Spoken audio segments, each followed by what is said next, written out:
یا سیدی، ماہ ربیع الاول کا چراغاہ کچھ لوگوں کو ہضم نہیں ہوتا۔ اب آپ نے ماہ رمضان کی آمد کی خوشی پر بھی چراغاہ کا اعلان فرمایا، اب یہ بھی ہضم نہیں ہو رہا۔ اس بارے میں کچھ مزید ذہن سازی فرما دیجیے کہ اس اعلان کرنے میں کیا حکمتیں ہیں؟ جن کے ہضمیں خراب ہیں وہ اپنے ہضمے کا علاج کریں۔ پھر ان کو یعنی یہ جو شادیوں میں لاکھوں روپے کے سجاوٹیں کرتے ہیں، یہ ہضم ہوتا ہے کہ نہیں تو پوچھو ان کو۔ عقیقے میں کرتے، پتہ نہیں کن کن مواقع پہ کرتے ہیں۔ پھر اپنے اپنے ملک کی جو وطن ہے، جیسے ہمارے یہاں پاکستان کا 14 اگست کو وہ یوم آزادی ہے، کتنا چراغا ہوتا ہے، یہ پوچھو ان کو ہضم ہوتا ہے کہ نہیں تو بولتے ہیں کو نہیں ہضم نہیں ہوتا۔ تو یہ ویسے بھی میں یہ سمجھانے کی درس کر رہا ہوں کہ اپنے ہضمے کا علاج کر دیا جائے، کہ جب کوئی کام شریعت منع نہ کرتی ہو نا اور وہ کیا جائے تو وہ قابل ہضم ہوتا ہے۔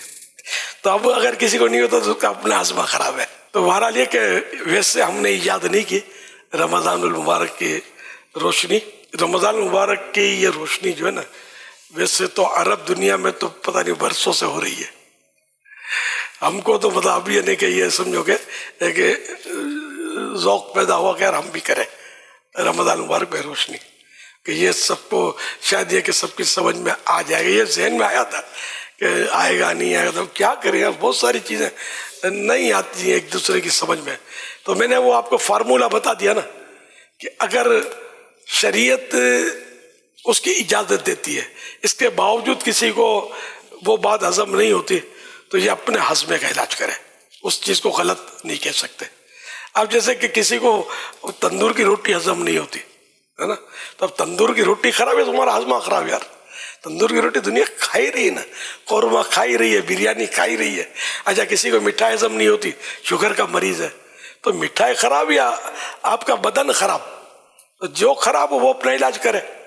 تو اسی طرح رمضان شریف کی مطلب ہے کہ استقبال کے لیے تو سارا ہی سال جنت سجائی جاتی ہے۔ جیسے رمضان پورا ہوا، چاند رات آ گئی نا، تو جنت کی سجاوٹ شروع ہوئی، وہ پورا سال جنت سجائی جاتی رہے گی۔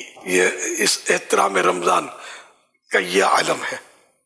تو یہ کہ ہم نے اگر گھر تھوڑے دن کے لیے سجا لیا تو کیا مطلب، اس میں کیا ہو گیا؟ حضور یہ ازہر اور مصر وغیرہ کے جو دارالفتہ وغیرہ ہیں وہاں سے بھی اور مختلف جگہ سے اگر ہم دیکھیں نا، 358 ہجری میں فانوس کے تعلق سے کوئی تحقیق کے بعد سامنے آئے کہ ماہ رمضان کے لیے مصری جو مسلمان ہوتے تھے یہ باقاعدہ ماہ رمضان کی آمد کی خوشی میں فانوس کو استعمال کرتے تھے، جیسے قندیلیں، اور ہم جیسے جمر وغیرہ کو ہم لیتے ہیں۔ اور وہاں سے یہ چلتے پورے عرب دنیا کے کئی ممالک میں یہ طریقہ پھیل گیا کہ ماہ رمضان کی آمد پر یہ سرا سجاوٹ کیا کرتے ہیں۔ تو یہ آج کی نہیں ہے، یہ تو صدیوں سے عاشقان ماہ رمضان اپنے اپنے طور پر ماہ رمضان کی آمد کی خوشی میں سجاوٹ کا نظام تو لے کر چلے آ رہے ہیں۔ ہم اب اس طرف توجہ گئی ہے۔ تراویح میں جو فاروق اعظم نے جو رونق کی تو اس پر مولا علی گزرے تھے، اور مولا علی شیر خدا نے دعا فرمائی تھی اللہ تعالیٰ عمر کی قبر روشن کرے گا، انہوں نے ہماری مسجد روشن کی۔ کیا حرج ہے اس میں یار، کیا تکلیف ہے؟ حضرت علی کا ارشاد ہضم ہوا کہ نہیں ہوا؟ کہ بعضوں کا ہضمہ اتنا خراب ہوتا ہوگا کہ یہ بھی ہضم نہیں ہوتا ہوگا۔